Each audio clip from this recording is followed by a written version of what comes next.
Today, you'll hear the unbelievable true stories behind some of history's most audacious art thefts and what they reveal about all of us.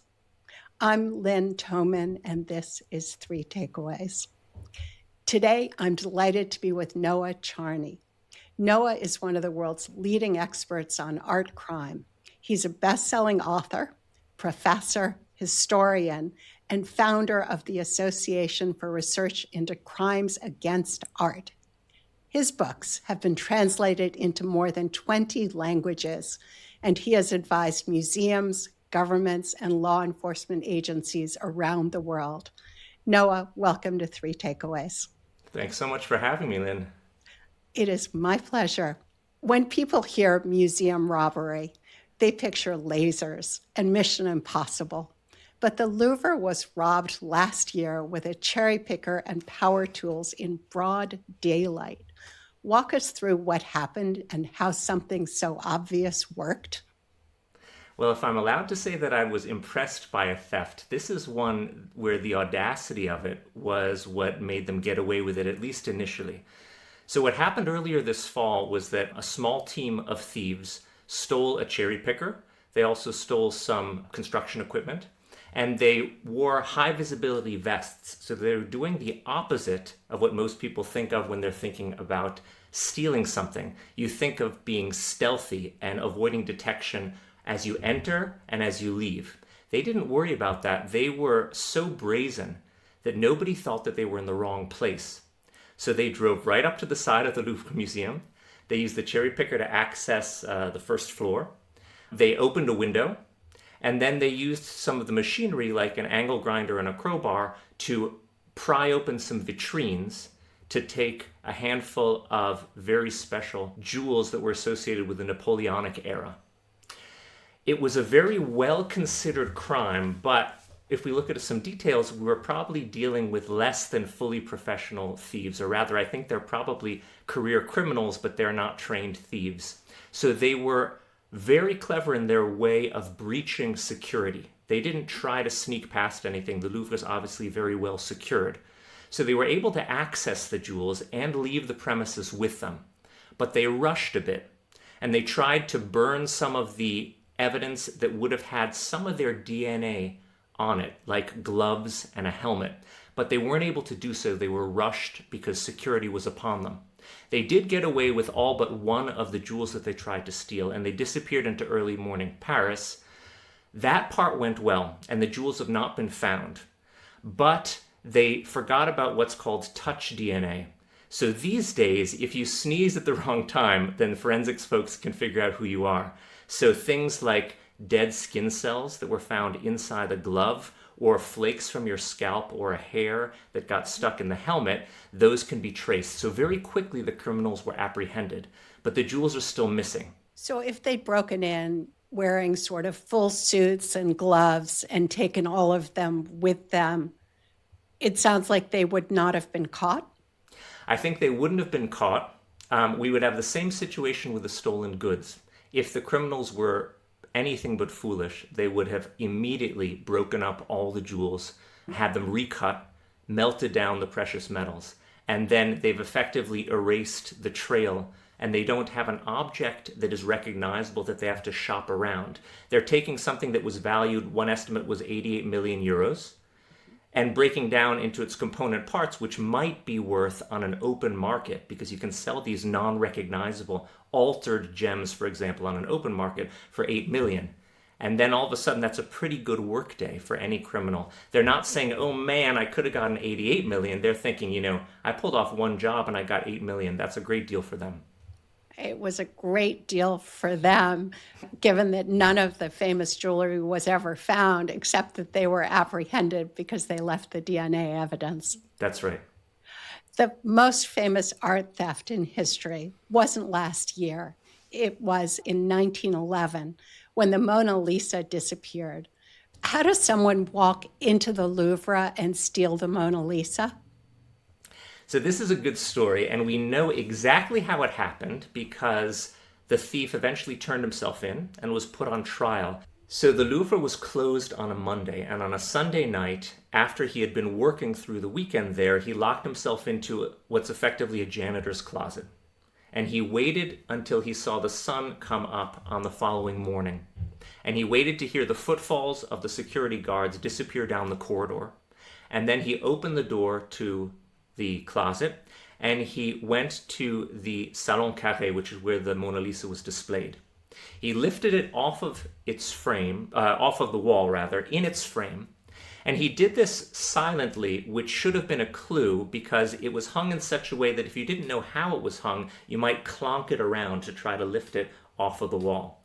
And with the frame, he brought it to a service stairwell. So there's staircases for the public, and this was a service stairwell. And while he was there, he popped it out of its frame. It's a wooden panel. And the frame, which is a big gilt ornate thing, postdates the painting, and he left that behind. It was unwieldy. The painting itself is relatively small. He wrapped it in a white sheet, tucked it under his arm, and headed down the spiral staircase, and he was supposed to let himself out and then disappear into the early Paris morning. But when he got to the bottom of the staircase, he reached out and he grabbed the handle to the door, and he twisted it, but it was locked. And I'm sure he was freaking out at this point, but he had brought some tools with him in the off chance that this might happen. And he first seems to have tried to remove the door from its hinges, but realized that that would make too much noise. Then he thought, maybe if I unscrew the doorknob, it's going to pop open. So he unscrewed the doorknob, put it in his pocket, but the door still wouldn't open. And then he hears footsteps coming down the stairs towards him. And it turns out that it's a night custodian, one of the guys who would have used the closet he hid in. And we don't know about this interaction, unfortunately, but the night custodian apparently didn't think it was unusual for a Louvre worker to be accidentally locked in at night. He didn't seem to ask what was inside the white sheet package that was under his arm, or why the doorknob was missing, but he unlocked the door and let him out. And he crossed what's called the Court of the Sphinx, and he disappeared into early morning Paris. And the only record we have is a shopkeeper across the street was setting up shop and thought it was funny that someone in a Louvre worker's uniform threw something over his shoulder as he walked away. And police would later find that that was the doorknob. That is such an amazing story. And the Louvre staff actually helped him escape. Yeah. The Louvre didn't even realize that the Mona Lisa was missing. How does the world's most famous museum lose track of what became the world's most famous painting? Well, he chose well because he chose to steal it on a day when it wasn't open to the public. There were staff members there, but for the first about half a day, people assumed that there was nothing amiss and that someone had taken the Mona Lisa either for conservation or to be photographed. And so there wasn't a panic about this until much later. The director of the Louvre was also away at the time, so there was an uncertainty about the chain of command. And so when it was finally realized, they checked the conservation department, they checked the photography department, it was nowhere to be found. They locked down the museum, but it was, of course, far too late. And they called in the French police. It was an infamous debacle because there was a guy named Louis Lepine who was the director of police, the commissioner, and he was infamous for being successful. This was his big failure.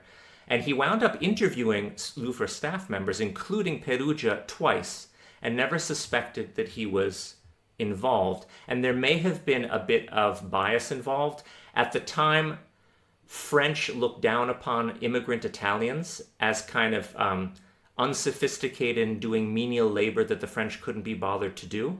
And there may have been a little bit of this sort of classism involved, but nobody suspected him.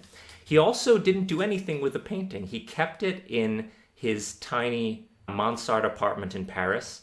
He hid it for a period of time behind a stove and for a period of time in the false bottom of a shipping trunk that he had under his bed. There's some thought that he imagined if he could maybe sell it to a wealthy American. Supposedly someone found a list of American art collectors in his room, but he must have realized, if this was a brief thought, that he could never pull this off himself. And he had thought that it had been looted, so he hatched a different plan. He decided to repatriate it to Italy, but it took him 2 years to do so. And what was he doing in the meantime? Well, according to his own testimony, he was entranced by the very thing he stole. And if you've heard the term Stockholm Syndrome, where a hostage falls in love with the person holding them hostage, this is like the opposite of that. So the hostage taker fell in love with the object that was art napped. And he said he got depressed, he stopped socializing, he would just come home from work, look at the painting all evening and go to sleep, and that was it. And he thought he was going to go mad, so he had to return it. So he smuggled it in that false bottom shipping container to Florence. And this was now 2 years later. He sent a telegram to a Florentine-based art dealer. He did ask for some sort of compensation for having repatriated this. It wasn't exactly a ransom demand, but he would have liked to be reimbursed, let's say, for expenses. And at this point, the dealer thought it must be a prank because so much time had passed. But it had been in the headlines fairly steadily until the Titanic sank and stole the attention of the world's public. And the failure to catch this thief was really the focal point. How could they have gotten away with this? So the dealer contacts the head of the Uffizi at the time, and they decide to meet this guy and humor him, and they're very surprised to see the Mona Lisa in this false bottom shipping container in the guy's hotel room. And they say, can we take this to the Uffizi to make sure it's the real thing? He says, no problem. And then he was surprised when the police were the next to knock on his door, and he was arrested, and he was put on trial. But it was a trial that we're grateful for because we have records of it. But he also managed to convince the public and the judge that he did this for ideological pro-Italian reasons. And so he got a slap on the wrist sentence at the end. He had served enough time while waiting for trial and for the trial to take place that he was released after the trial, even though he was found guilty, because the sentence was for less time than he had already spent waiting for the trial to finish. So fascinating. So the thief thought he was a patriot returning stolen Italian art, but the Mona Lisa was not actually stolen from Italy. It was not, but it was a fair guess because there's lots of stuff that was, including works that are still on display at the Louvre. Napoleon was responsible for an enormous movement in cultural heritage objects. We don't actually know the number, but Napoleon established the first dedicated art theft unit in an army. And there were 4 officers whose job it was to basically pack up the best works and ship them back to France. And Napoleon was the first general we know of who made it policy that if you sign a ceasefire, you have to forfeit, among other things, a selection of artworks. When we think of art theft, we think of criminals sneaking into museums, but Napoleon built art looting into the machinery of empire. That's exactly right. Hollywood has taught us to imagine art thieves as elegant masterminds. What are real art thieves actually like? So to answer this question, I can pop a bubble. There's basically no such thing as a real art thief. There are criminals who have stolen art on more than one occasion. But the concept among the general public and criminals is that art theft is sleek and elegant and a classy thing to be involved in. And the issue is that criminals are learning about art crime from the same sources the general public are, which is fiction and film. And so the concept of an art thief as being kind of a cool sort of criminal to be comes from a best-selling novelist named Maurice Leblanc and a character he invented named Arsène Lupin, or Arsène Lupin. And for the Francophone world, this was as popular as Sherlock Holmes was for the Anglophone world.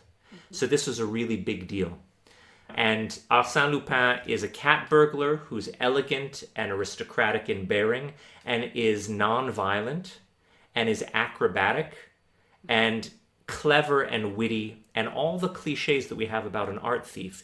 And people have aspired to be like this, and there's a couple people who have stolen art on multiple occasions, but there really isn't any such thing we know of as a full-time professional art thief.